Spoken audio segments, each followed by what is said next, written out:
আসসালামু আলাইকুম। সংবাদে আপনাদের সবাইকে স্বাগত জানাচ্ছি। আমি ফিরোজ তোহা। শুরুতেই আরবে কেবলস সংবাদ শিরোনাম। বাংলাদেশের সর্বশেষ গুরুত্বপূর্ণ আপডেট সংবাদে আপনাকে স্বাগত। শুরুতেই সংবাদ শিরোনাম, পরে বিস্তারিত।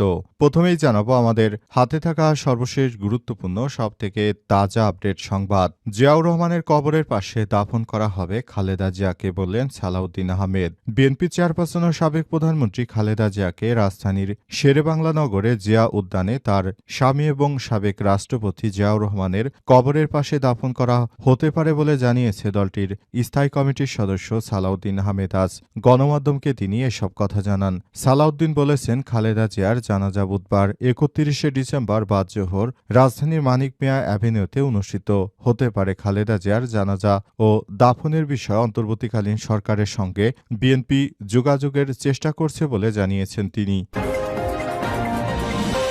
এরপর জানাবো, মায়ের মরদেহ দেখে হাসপাতাল ছাড়লেন তারেক রহমান। বিএনপির চেয়ারপারসন ও তিনবারের সাবেক প্রধানমন্ত্রী বেগম খালেদা জিয়া তার মৃত্যু হয়েছে, ইন্না লিল্লাহি ওয়া ইন্না ইলাইহি রাজিউন, আর শেষ নিঃশ্বাস ত্যাগ করেন তিনি। এরপর মাকে দেখতে হাসপাতালে ছুটে আসেন তারেক রহমান।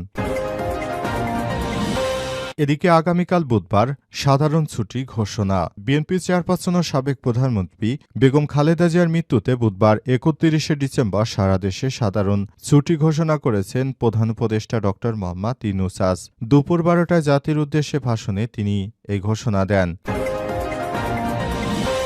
জানাবো, খালেদা জিয়ার মৃত্যুতে ৩ দিনের রাষ্ট্রীয় শোক। সাবেক প্রধানমন্ত্রী ও বিএনপি চেয়ারপারসন খালেদা জিয়ার মৃত্যুতে ৩১শে ডিসেম্বর এবং ১ ও ২ জানুয়ারি ৩ দিনের রাষ্ট্রীয় শোক ঘোষণা করেছে সরকার। আজ সারা দেশে সাধারণ ছুটি থাকবে এবং মঙ্গলবার ৩০শে ডিসেম্বর দুপুর ১২টায় অন্তর্বর্তীকালীন সরকারের প্রধান উপদেষ্টা অধ্যাপক ড ইউনূস জাতির উদ্দেশ্যে এই ঘোষণা দিয়েছেন।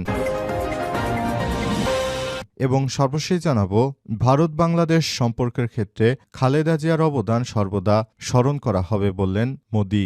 বিএনপির চেয়ারপারসন ও সাবেক প্রধানমন্ত্রী বেগম খালেদা জিয়ার মৃত্যুতে গভীর শোক প্রকাশ করেছে ভারতের প্রধানমন্ত্রী নরেন্দ্র মোদি। একই সঙ্গে ভারত বাংলাদেশের সম্পর্কের ক্ষেত্রে খালেদা জিয়ার গুরুত্বপূর্ণ অবদানের জন্য সর্বদা স্মরণ করা হবে বলে মন্তব্য করেছেন তিনি। আজ পোস্টে তিনি লিখেছেন, সাবেক প্রধানমন্ত্রী ও বিএনপির চেয়ারপারসন বেগম খালেদা জিয়ার মৃত্যুর সংবাদ গভীর শোকাহত তারা, তার পরিবার এবং বাংলাদেশের মানুষের প্রতি আমাদের আন্তরিক সমবেদনা। প্রিয় দর্শক, এতক্ষণ শুনছিলেন সংবাদ শিরোনাম, এবারে বিস্তারিত।